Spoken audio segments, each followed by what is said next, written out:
ఇక ప్రజాపాలన విజయోత్సవాలు ఘనంగా ముగిశాయి. ఈ వేడుకలతో హుస్సేన్ సాగర్ తీరం హోరెత్తిపోయింది. విద్యుత్ కాంతులతో ట్యాంక్ బండ్ ప్రాంతం కొత్త శోభను సంతరించుకోవడంతో జనం భారీగా తరలివచ్చారు. ఇక సాంస్కృతిక కార్యక్రమాలు ఉర్రూతులూగించాయి. డ్రోన్ షో ఉత్కంఠభరితంగా సాగింది.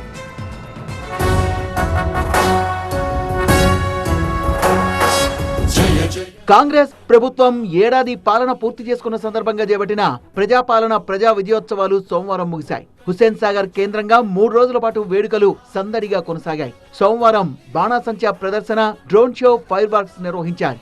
6 గ్యారెంటీలను డ్రోన్ షోలో ప్రదర్శించారు. సీఎం రేవంత్ రెడ్డి చిత్రం కూడా డ్రోన్లతో మెరిసింది. హెచ్ఎండిఏ మైదానంలో సంగీత విభావరికి సంగీత దర్శకుడు తమన్ రావడంతో ప్రేక్షకులు ఈలలు చప్పట్లతో స్వాగతం పలికారు. తమ అభిమాన హీరోల పాటల్ని పాడుతుండగా ప్రజలు కేరింతలు చప్పట్లతో గొంతు గొలిపారు. మధ్య మధ్యలో తమన్ చెలోక్తులు వేస్తూ నవ్వులు పూయించారు.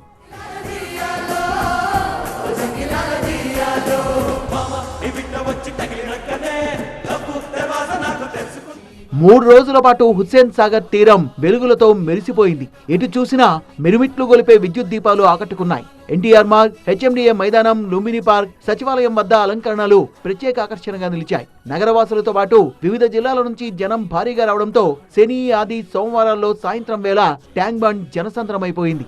ఎన్టీఆర్ మార్గ్ లో అయితే సాగర్ జలాల వైపు కాలిబాటపై రోడ్డు పొడవున 4 చోట్ల ప్రత్యేక వేదికలను ఏర్పాటు చేసి నిర్వహించిన సంగీత, సాంస్కృతిక కార్యక్రమాలు ఉర్రూతొలగించాయి.